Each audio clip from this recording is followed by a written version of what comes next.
പൃഥ്വിരാജിന്റെ ഇൻസ്റ്റഗ്രാം സ്റ്റോറിയിൽ നിങ്ങൾ ഇത് കണ്ടായിരുന്നോ?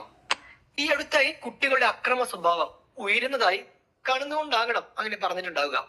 പക്ഷെ ശാസ്ത്രീയമായി ഇതെങ്ങനെ ചെയ്യാൻ പറ്റും? Hello, this me doctor Edu. കുട്ടികൾ കാണുന്ന സിനിമകളും വീഡിയോകളും ഒക്കെ ഏജ് റെസ്ട്രിക്ഷൻസ് വായിച്ച് മനസ്സിലാക്കി മാത്രം തിരഞ്ഞെടുക്കുക. ഒരു 13 വയസ്സ് വരെയെങ്കിലും കുട്ടികൾക്ക് സാമൂഹിക മാധ്യമങ്ങൾ ഉപയോഗിക്കാൻ നൽകാതിരിക്കുക. ഒരു 15 വയസ്സ് വരെ പാരന്റ്സിന്റെ നിരീക്ഷണത്തോടു കൂടി മാത്രം സാമൂഹിക മാധ്യമങ്ങൾ ഉപയോഗിക്കട്ടെ.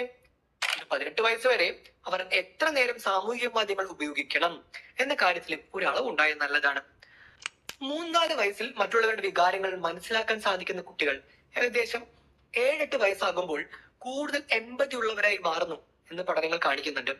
കുട്ടികളോട് അവരുടെ വികാരങ്ങളെ പറ്റിയും മറ്റുള്ളവരുടെ വികാരങ്ങളെ പറ്റിയും ചെറിയ പ്രായം മുതലേ സംസാരിക്കുക എന്നുള്ളത് ഈ ട്രെയിനിങ്ങിന്റെ പ്രധാനപ്പെട്ട ഭാഗമാണ്. ഉദാഹരണത്തിന്, എനിക്ക് മനസ്സിലാകുന്നുണ്ട് എനിക്ക് നല്ല വിഷമം വരുന്നുണ്ടെന്ന്, അല്ലെങ്കിൽ അങ്ങനെ സംഭവിച്ചപ്പോ അയാൾക്ക് എന്ത് തോന്നിയിട്ടുണ്ടാകും. ഇങ്ങനെയൊക്കെ കുട്ടികളുമായി സംസാരിക്കാനാകും. മറ്റുള്ളവരുടെ കണ്ണിലൂടെ ഈ ലോകത്തെ കാണാനും അവരുടെ അനുഭവങ്ങൾ എന്താണെന്ന് മനസ്സിലാക്കാനും കുട്ടികളെ പഠിപ്പിക്കണം. കഥകളുടെ ക്യാരക്ടറിന് എന്തായിരിക്കും ഇപ്പോൾ തോന്നിയിട്ടുണ്ടാകുക എന്ന് കഥ പറയുമ്പോൾ നമുക്ക് ചോദിക്കാം. കുട്ടികളുമായുള്ള അഭിപ്രായ വ്യത്യാസങ്ങൾ ഉണ്ടാകുമ്പോൾ എന്താണ് കുട്ടികൾക്ക് പറയാനുള്ളത് എന്ന് കേൾക്കാനും നമ്മൾ ശ്രമിക്കണം. മാതാപിതാക്കളെ കണ്ടാണ് കുട്ടികൾ പഠിക്കുന്നത് എന്ന് ഞാൻ പ്രത്യേകം പറയേണ്ട കാര്യമില്ലല്ലോ. മറ്റുള്ളവരുടെ പ്രശ്നങ്ങൾ മനസ്സിലാക്കി അവരെ സഹായിക്കാൻ ശ്രമിക്കുന്ന മാതാപിതാക്കളുടെ മക്കളും സഹാനുഭൂതിയുടെ അളവുകളിൽ മുന്നിൽ നിൽക്കുന്നവരാണ്. പലതരത്തിലുള്ള ജെൻഡറിലും നിറത്തിലും സംസ്കാരത്തിലും സാമ്പത്തിക അവസ്ഥയിലുമുള്ള മനുഷ്യരുമായും ഡിസബിലിറ്റി ഉള്ളവരുമായും ഒക്കെ ഇടപഴകാൻ കുട്ടികൾക്ക് അവസരം കിട്ടണം. എല്ലാവർക്കും ഈ ലോകം ഒരുപോലെയല്ലെന്ന് അവരും മനസ്സിലാക്കട്ടെ.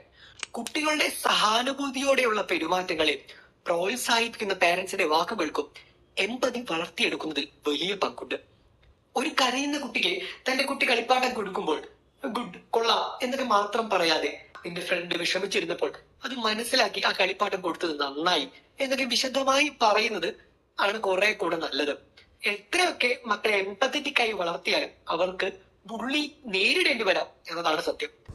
അത് നേരിടാൻ എങ്ങനെ പഠിപ്പിക്കണമെന്ന് SEKയുടെ പാരന്റിംഗ് കമ്മ്യൂണിറ്റിയുടെ ക്ലാസ്സിൽ ഉടനെ പറയുന്നുണ്ട്.